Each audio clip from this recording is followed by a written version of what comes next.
Hey guys, you have watched the first part of this video. In case you don't have, the link is provided in the I button. So let's start the second part of the video.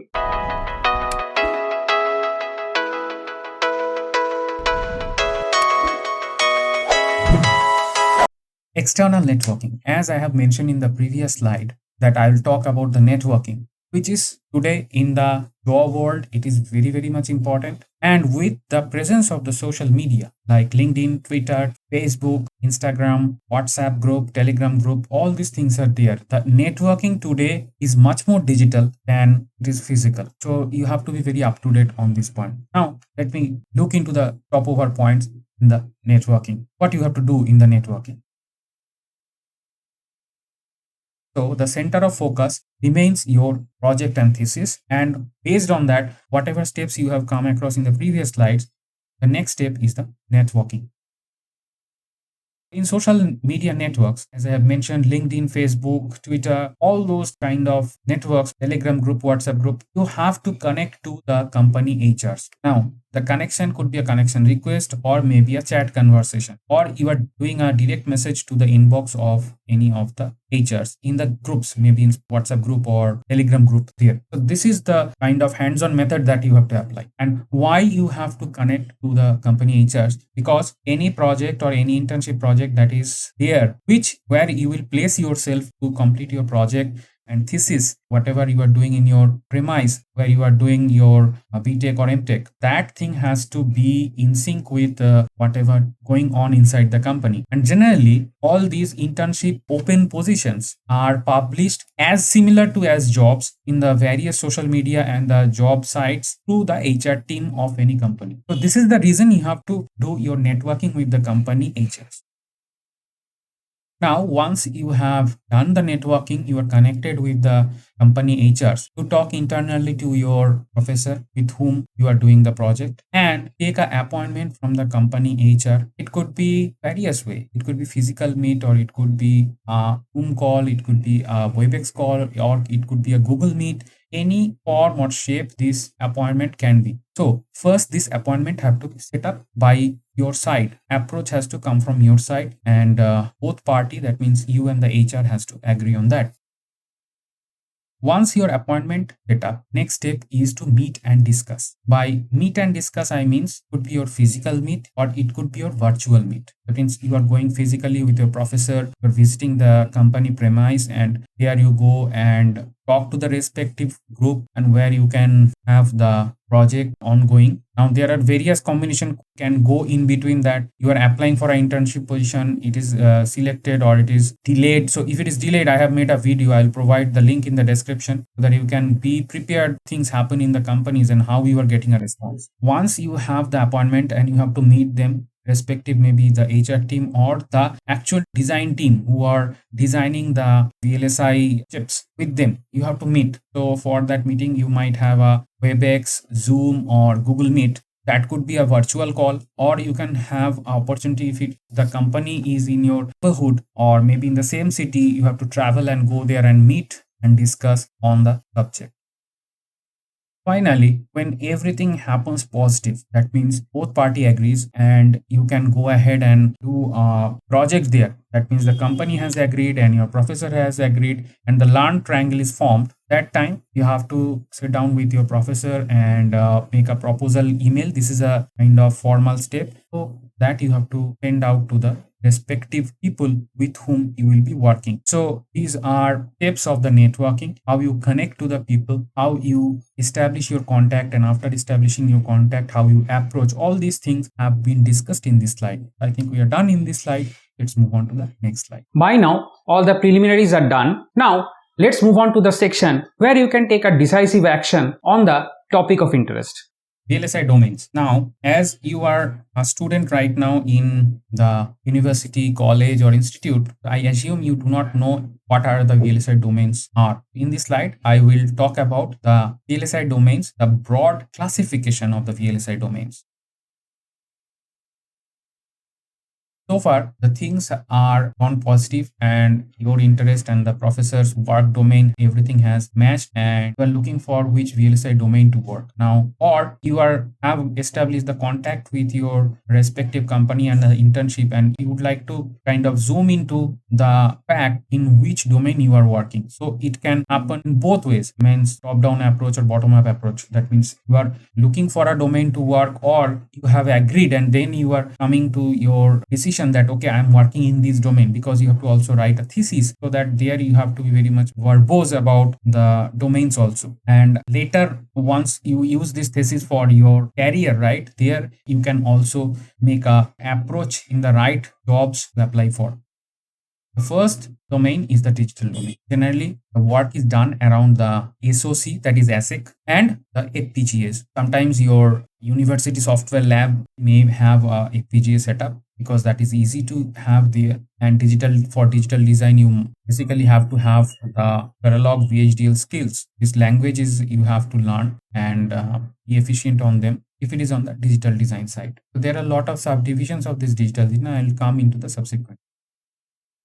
Next is the analog design. So analog design is an entire design industry that is staying inside the VLSI industry only, and you will not get a glimpse of them while you are in the university, college or institute. Here the analog designs, I would like to give some example like PLL is a design which used as a clock in the VLSI circuits. And next the other DC circuits are like DC-DC circuit. Next the analog circuits like are the DC-DC circuit, and you have op-amp, all those kind of analog circuits that you can come across which are widely used in the analog design. The advanced version of those circuits are used as the analog IP in the actual bigger VLSI designs. The analog design is a sector where the schematic and the layouts are made for the analog design. I'll come to the subdivisions later on so that you have the proper skeleton and knowledge of the analog design.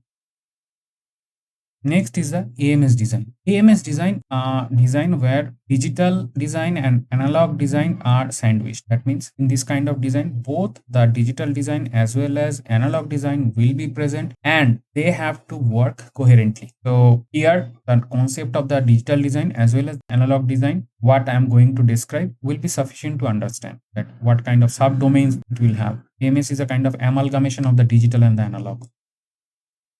The next stopover point is application. Many of the institutes or universities have connections with research and development institutes, maybe locally, maybe abroad, where you can have fabrication of small unit transistor devices or at least basic the metal oxide semiconductor devices or any such unit devices. So if your department or your institute have some connections with such fabrication facilities, means the R&D units or the fabrication houses, at that time you can take the advantage of that, and with your professor who is working on that particular subjects and working with those fabrication houses, you can go ahead and do your project on that. So that also has a very good aspect. So here in this slide I have covered the basic major domains on which you can do a VLSI project. I'm done here. ASIC or FPGA subdomains. So here I'll be talking about the digital design subdomains. So here you may find work on a novel idea or an enhancement that is ongoing. It could be a methodology, it could be an algorithm, even it could be anything. So be very much open-minded about the thing you are going to work.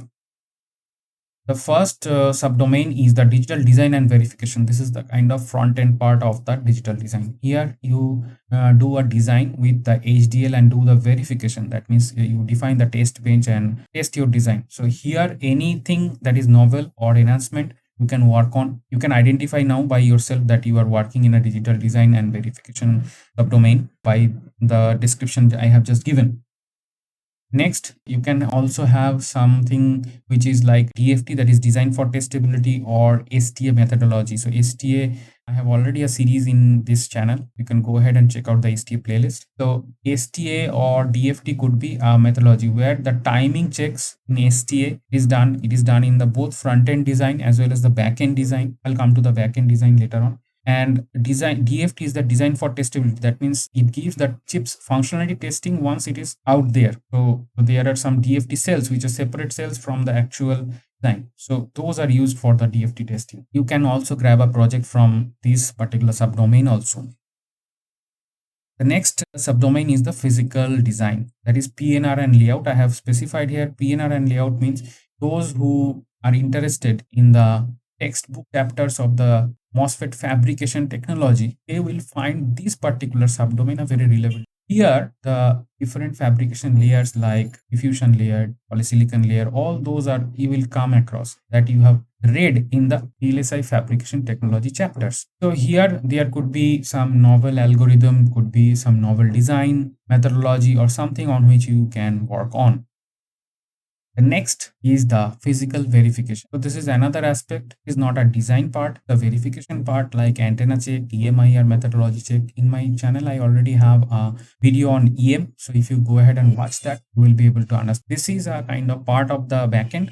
Both physical design and the physical verification completes the backend part. And here you can have a project on any of this area like antenna check, EMIR check, and all those physical verification. It could be a methodology, it could be some enhancement that is ongoing, maybe in your design, maybe design and tool collaboration. All those things can happen. You must be very much open-minded to go ahead and work in this particular subdomain.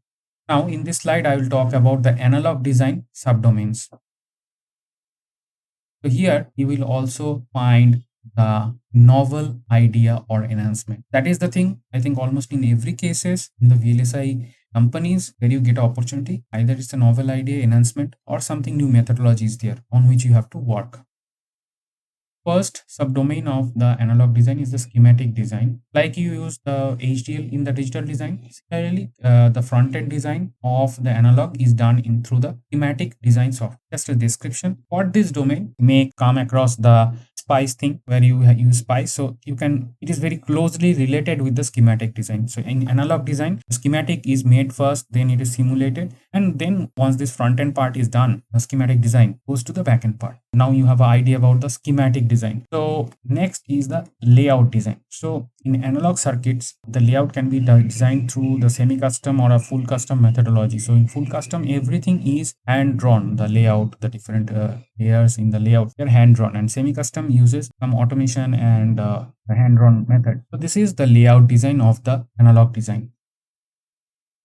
Next comes the analog verification methodology. Once you have any one of them, that means your layout design or the schematic design, you have to verify whether it is doing the right functionality output of the intended design. So that part comes under analog verification methodology. It is done entirely through the software. I have given a CRO just to understand that verification is a kind of waveform testing. Like you will have a wave viewer where you go ahead and how the input waveform, output waveform are there to match them. So that is very similar to what you have in the CRO. That here you will do it through a software. So this is an analog verification methodology.